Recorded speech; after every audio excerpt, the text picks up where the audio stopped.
que estava acontecendo no mundo quando Jesus nasceu? Enquanto Jesus vinha ao mundo, o planeta não estava parado. Ele estava fervendo em estado de atenção. Impérios dominavam na base da espada, reis se mantinham no poder por traições e assassinatos, e o mundo acreditava que força era sinônimo de autoridade.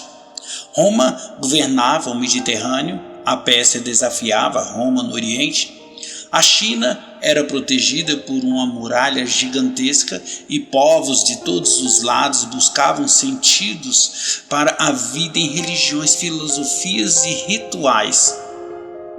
E é exatamente nesse cenário barulhento, confuso e violento que Deus decide agir de forma mais inesperada possível. Não em um palácio, mas numa manjedoura.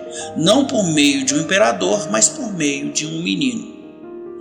Enquanto César Augusto se apresentava como salvador do mundo e propagava a Pax Romana, uma paz imposta pela espada, o verdadeiro príncipe da paz chegava sem exércitos, sem propaganda e sem aplausos. Deus estava mostrando algo profundo. O reino dele não nasce de força, nasce de obediência. Naquele tempo, o mundo estava conectado como nunca antes. Estradas romanas cruzavam continentes, rotas comerciais ligavam o Ocidente ao Oriente e ideias viajavam tão rápido quanto mercadorias. Mas assim o coração humano continuava vazio. Roma tinha poder, mas não tinha esperança. A Pérsia tinha sabedoria antiga, mas não tinha redenção. A China tinha ordem, mas não tinha salvação. Todos buscavam algo que ainda não sabiam nomear. Foi nesse contexto que surgiram os magos do Oriente. Os magos não eram personagens decorativos de Natal, mas homens reais, estudiosos, influentes e bem informados.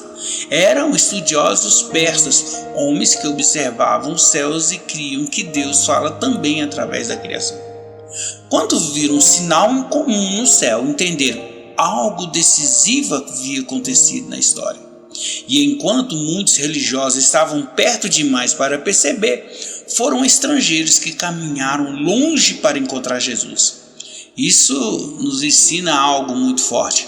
Proximidade religiosa não garante sensibilidade espiritual. É possível estar perto do templo e longe do propósito.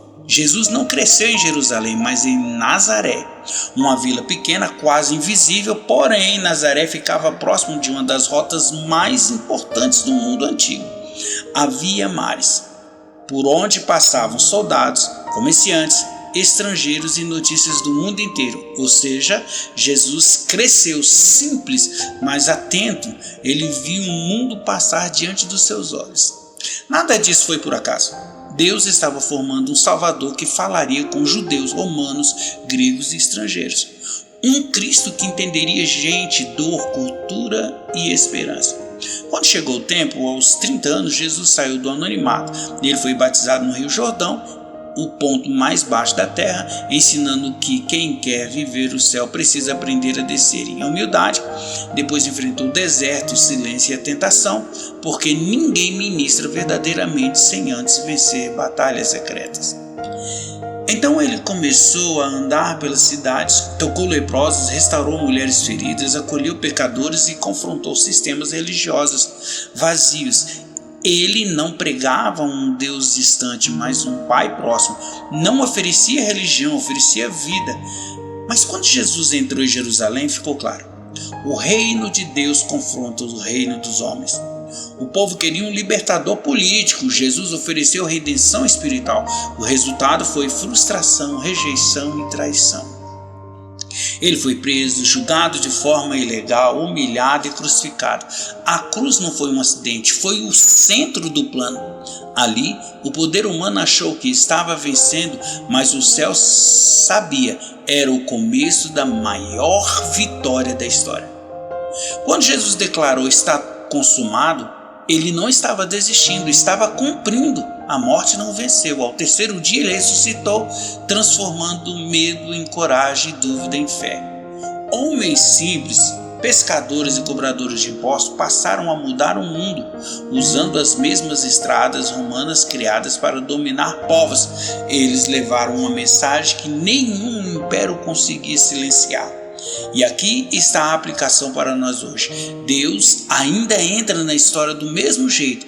Ele não começa com barulho, começa com propósito. Ele não escolhe os mais fortes, escolhe os disponíveis. Ele não age no ritmo do mundo, age no tempo certo. Talvez você esteja vivendo um tempo silencioso, simples demais, invisível demais. Mas lembre-se, foi no silêncio de Nazaré que Deus estava preparando a salvação do mundo. E se Ele fez isso uma vez, Ele pode fazer de novo, inclusive com você. Fique com Deus, que Deus abençoe a tua vida. Clique no sininho, inscreva-se no canal e dá o seu like. E Deus te abençoe.